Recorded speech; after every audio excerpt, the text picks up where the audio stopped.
मेरे नबी पाक सल्लल्लाहु ताला अलैहि वसल्लम का अंदाज़ कुछ इस तरह का है कि इमाम बहकी ने लिखा है, हज़रत बशीर बिन उक़बा रज़ी अल्लाह ताला अन्हु कहते हैं मेरे वालिद इंतकाल कर गए थे और मैं एक जगह पे बैठ कर रो रहा था कि नबी पाक सल्लल्लाहु ताला अलैहि वसल्लम मेरे करीब से गुजरे, क्यों रोते हो?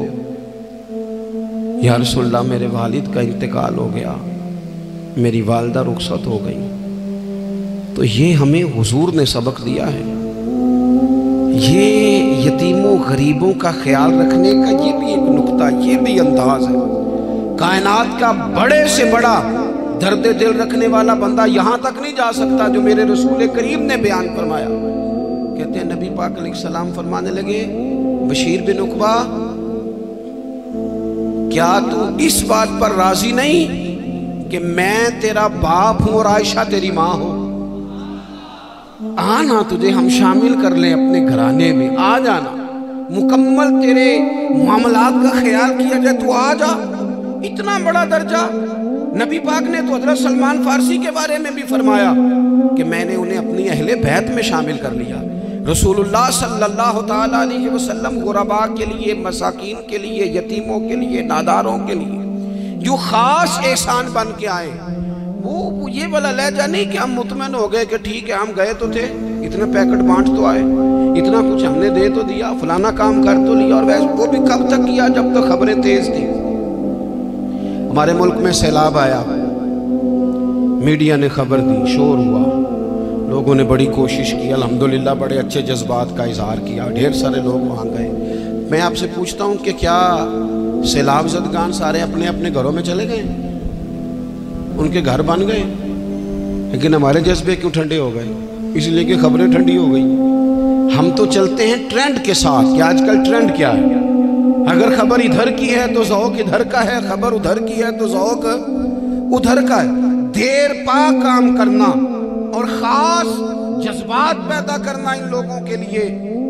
हज़रत सैयदना अब्दुल्लाह बिन अबी औफ़ा रज़ियल्लाहु ताला अन्हु रवायत करते हैं, एक यतीम बच्चा आया था, उसने अर्ज़ की हुज़ूर मेरी माँ भी भूखी है और मेरी एक हमशीरा है वो भी भूखी है, रोटी का दुख ना पूछो, रोटी तो बंदा खा जाती है, ये जो भूख होती है ना, भूख।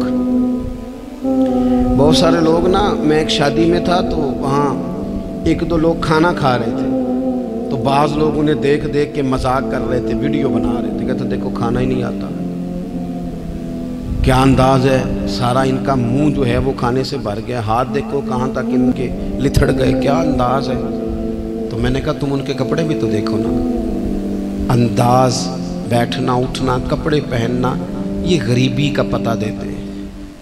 भूख जब तेज लगी हो फिर खाने के आदाब लोगों को याद नहीं रहते। गुर्बत ने मेरे बच्चों को तहजीब सिखा दी, अब वो सहमे हुए रहते हैं, शरारत नहीं करते।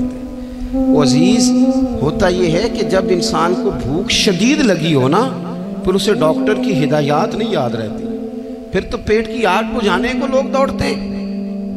तो कहते उस बच्चे ने आके अर्ज की, या रसूलल्लाह सल्लल्लाहु ताला अलैहि वसल्लम माँ भी भूखी है, बहन भी भूखी है। हुजूर ने ना उसे 21 खजूरें अता फरमाई, फरमाया 7 तेरी, 7 तेरी बहन की, 7 तेरी वालदा की। और ये हुजूर ने 21 खजूरें दी हैं, ये नबी पाक ने 21 दी हैं। हाँ, ये हुजूर ने 21 दी, और हुजूर तो इशारा भी कर देना तो फिर रोटी सारी ज़िंदगी ख़त्म नहीं होती। वो हज़रत अबू हुरैरा को भी मिली थी, फरमाते हैं मैं कई साल खाता रहा, 1 किलो खजूरें थी पर ख़त्म ही नहीं हुई। 21 खजूरें हुजूर ने दी। हज़रत मुआज़ इब्न जबल रज़ी अल्लाह ताला अन्हु उठे और दौड़ के जाके ना उस यतीम के सर पे हाथ फेरा और कहने लगे, पुत्र अल्लाह तुझे अपने वालिद का जानशीन बनाए। तो हुजूर फरमाने लगे, माज ये तुमने क्या किया? अर्ज़ की हुजूर उस बच्चे की बात सुन के मेरा दिल भर आया है, मोहब्बत ने अंगड़ाई ली है तो मैंने यतीम के सर पे हाथ फेरा है। ये देखो हुजूर का रिश्ता। नबी करीम फरमाने लगे, सुन फिर जिसने किसी यतीम के सर पर मोहब्बत से हाथ ही फेर दिया ना, तो तो अल्लाह हर बाल के बदले उसे एक नेकी भी अता करेगा, एक गुनाह भी माफ़ करेगा और एक दर्जा भी बुलंद फरमाएगा। चलो हाथ ही फेर दिया, तूने कुछ तो किया यतीम के साथ, तेरा कोई तो उससे रिश्ता हुआ।